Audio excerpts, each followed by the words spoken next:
Now, page 4, panic in the pro-abortion movement. Planned Parenthood and company can see what's coming. They are watching a large and increasing trend in this republic toward protecting all life. In other words, the pro-abortion lobby is feeling the heat. Their vice grip on legal murder is slipping, and they are attempting to push back against the effort to end abortion. And so now we see this PR blitz counterattack. This phony grouping of so-called business leaders and their pro-abortion ad campaign is yet another sign that Planned Parenthood is in trouble, and they're trying to make the argument that abortion on demand is good for business, and that somehow they want us to believe that protecting life is bad for business. Imagine that rationale. Ensuring the sanctity of life hurts the U.S. economy. That's effectively their argument. And conversely, that killing babies in the womb makes America more economically viable.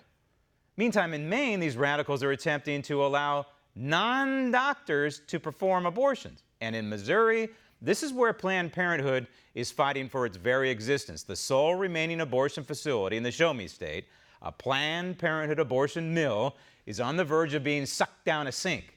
If and when that happens, Missouri will become an abortion-free zone. The movement toward protecting life in this country is unmistakable, which explains the pro-abortionist growing state of panic.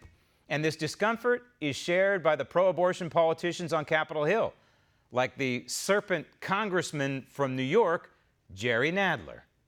But over the last decade, state legislatures have passed hundreds of bills designed to block women from accessing care and from making their own choices. Stop tape. Actually, it's designed to block doctors. If you think about it, it's designed to block doctors from killing babies, blocking doctors from violating what used to be the Hippocratic Oath. In some circles, they tell me it still exists and doctors have to swear by it. In other circles, they tell me it doesn't exist anymore. But the Hippocratic Oath was pretty basic, wasn't it?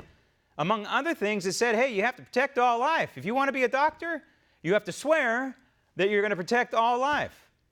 So how in the world, if you abide by the Hippocratic Oath, or this basic moral value, right? Isn't protecting all life a basic moral value?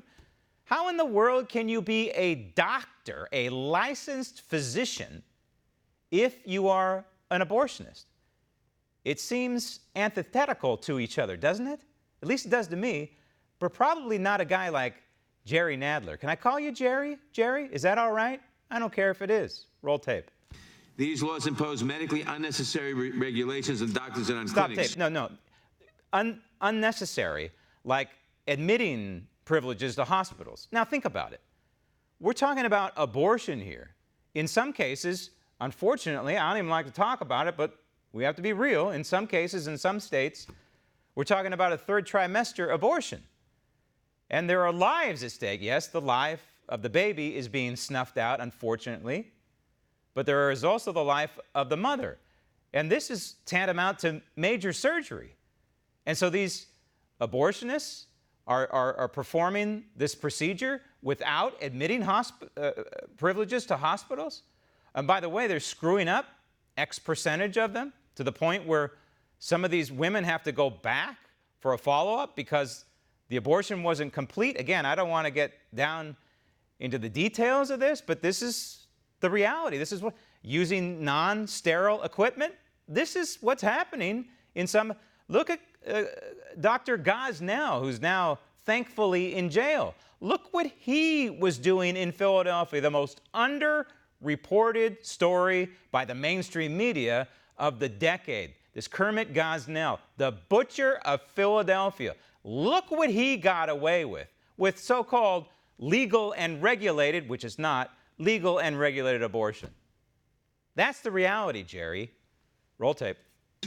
Right down to the clinic's physical dimensions. Some states have even gone so far as to require women who receive abortions by taking a pill. Stop tape. You know what? What is the difference? An abortion is an abortion.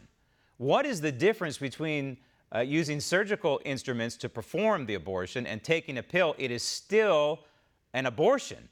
It is still an abomination against humanity. It is still an attack on morality in this nation, and it's still, yes, an abortion, whether using hopefully a sterilized instrument or instruments or just taking a pill. And yes, of course it should be done under doctor's supervision. Want to see more videos like this? Click on the link below and subscribe to One American News on YouTube, and call your cable provider and kindly demand that One American News is added to your lineup. Call and subscribe today.